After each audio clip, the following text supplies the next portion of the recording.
3,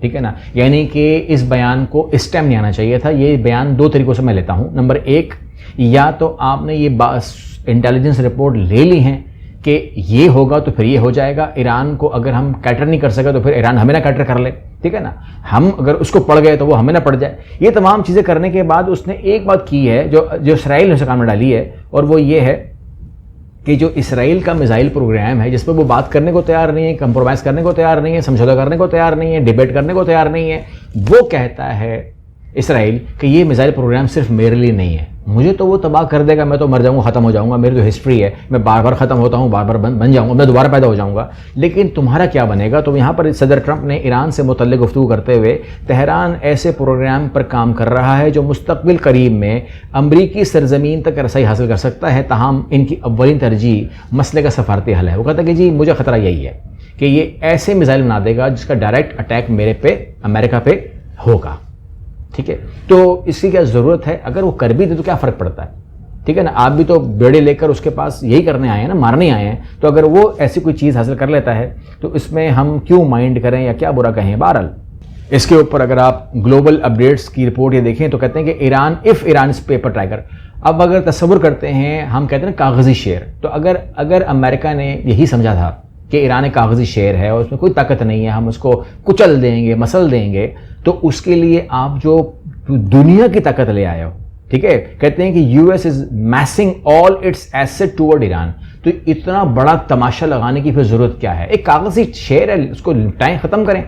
2 F-35 بھیجیں, ختم کریں. B-2 بمبار بھیجیں, ختم کریں.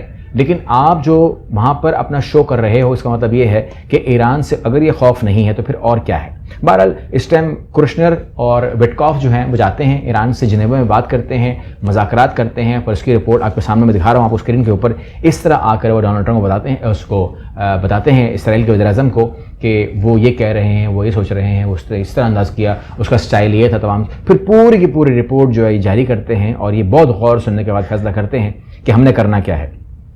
دوسری طرف اگر ہم اسرائیل کی بات کر رہے ہیں تو اسرائیل کے قریب جو بھی اسٹیم ہے وہ اس ٹائم تھوڑا سا بدنام اس کا نام آ جاتا ہے. وہیں پر مودی جو ہے وہ کہہ رہے ہیں کہ جی میں اپنی سب سے بڑی ڈیل کرنے جا رہا ہوں اسرائیل کے ساتھ. اسرائیل اپوزیشن اس موقع پر بائیکاٹ کر دے گی, یعنی کہ اپوزیشن پوری اپوزیشن بینچز خالی ہو جائیں گی. بہت بڑی بےعزتی ہے, لیکن اسرائیل نے اس کا انتظام کر لیا ہے. اسرائیل کہہ رہا ہے کہ اگر یہ ہو گیا تو میں وہاں پر ڈمیز بٹھا دوں گا, ٹھیک ہے نا. یعنی کہ ہال بھرا دوں گا میں, مسئلہ نہیں ہے, کچھ بھی بٹھا دوں گا.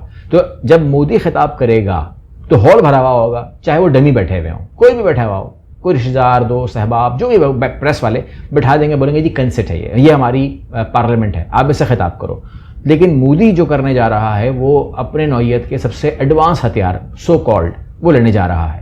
اب اگر دیکھیں, میرا اعتراض یہ ہوتا ہے کہ اگر اسرائیل کے پاس ایسے ایڈوانس ہتھیار ہیں جو دشمن کو لپکتے چپکتے ختم کر سکتے ہیں, تو غزہ میں وہ ہتھیاروں نے وہ کام ایسا کیوں نہیں کیا کہ وہ غزہ کا اس ٹائم موجود, مطلب 2 دن میں کیوں نہیں ختم ہوا, 2 سال میں بھی ختم نہیں کر سکے آپ, آج بھی قائم ہے.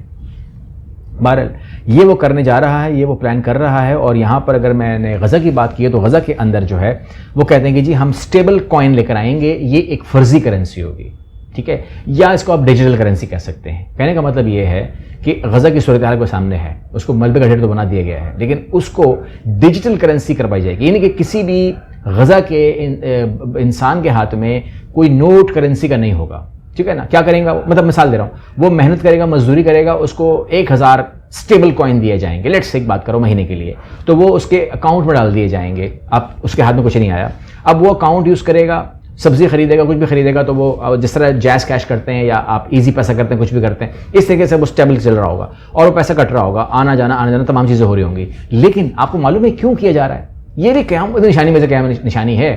یعنی کہ جس دن امریکہ نے فیصلہ کر لیا کہ کرنسی شوڈ بی زیرو, کسی کے ہاتھ میں کچھ بھی نہیں ہے, تو وہیں پر اسٹیبل کوائن کی اپلیکیشن بند کر دی جائے گی.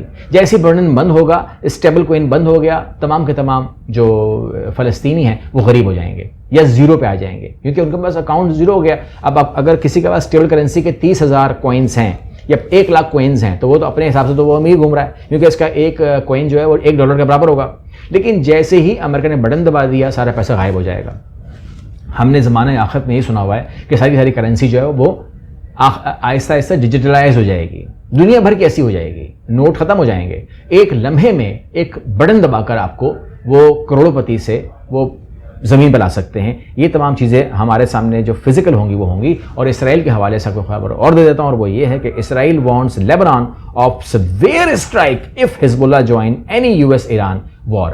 اگر ایران اور یو ایس کی وار شروع ہوئی اور اگر حزب اللہ نے، جو اس نے اعلان کیا ہے، اگر حزب اللہ نے اس میں جوائننگ دی تو یاد رکھنا کہ میں معافی نہیں دوں گا، میں ایسی کی تیسی کر دوں گا لبنان کی۔ تو یہ ہے محبت لبنان سے، اور لبنان جو ہے ان کو صرف کروا رہا ہے، ان کو تمام چیزیں کر کے دے رہا ہے۔ لیکن کیا ہی کہیے گا اس حوالے سے کہ پھر بھی لبنان کہہ رہا ہے کہ میں نے اسلحہ جو ہے وہ حزب اللہ سے واپس لینا ہے تاکہ وہ نہ لڑ سکے، نہ اس کے پاس اسلحہ ہوگا لیکن لبنان بھی نہیں بچے گا۔ اس نے کہا کہ اگر یہاں سے کوئی اٹیک ہوتا ہے تو بہرحال جو بھی اور خبریں ہیں میرے پاس ہیں، لیکن انشاءاللہ بعد میں اپڈیٹ دے دیتا ہوں۔ اگلی ویڈیو ملتے ہیں، اللہ حافظ۔